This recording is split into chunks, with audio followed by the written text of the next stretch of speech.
8টা unit, 8টা class, 8টা ক্লাসকে আমরা 3টা গ্রুপে বিভাগে ভাগ করলাম। 5, 6, 7 একটা গ্রুপ, 8, 9, 10 আরেকটা গ্রুপ, 11, 12 আরেকটা গ্রুপ।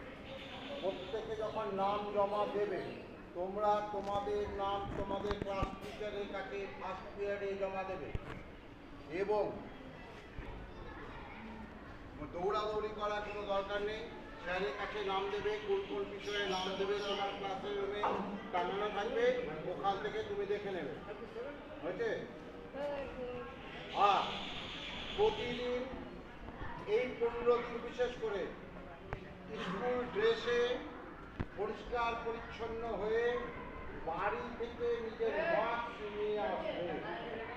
নিজের মাস্ক আমরা সবাইকে মাস্ক দিতে পারবো না, কারণ আমাদের ছোট্ট স্কুল তো সবাইকে দেওয়া সম্ভব নয়। প্রত্যেকে নিজের নিজের মাস্ক বাড়িতে আছে। 9, 10 সি গ্রুপ, একাদশ ও দ্বাদশ। এই অনুষ্ঠানটা আমরা যেটা করব সেটা প্রতিযোগিতামূলক হোক আর সাংস্কৃতিক অনুষ্ঠান হোক। এটাতে আমাদের কিছু কিছু ছেলে মেয়ে যারা মোবাইল নিয়ে আসে, আমাদের যাতে বাধা আছে, নিষেধাজ্ঞা আছে, তারা অনুষ্ঠানের দিন মোবাইল নিয়ে আসতে পারে। অনুষ্ঠানের দিন মোবাইল নিয়ে আসতে পারে, তারা ছবি তুলতে পারে। হয়েছে?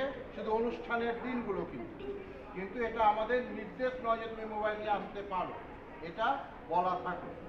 এবারে আছে অঙ্কন প্রতিযোগিতা থাকছে। প্রত্যেক শ্রেণীর জন্য একই বিষয়, পরিবেশ ও স্বচ্ছতা। তোমরা যারা আর্ট শেখো, ছবি আঁকা শেখো, সেই স্যারকে যখন এই বিষয়টা বলবে, তোমাদের স্যার নির্বাচন করে দেবেন কোন ছবিটা কোন ক্লাসের জন্য হতে পারে। হ্যাঁ, তো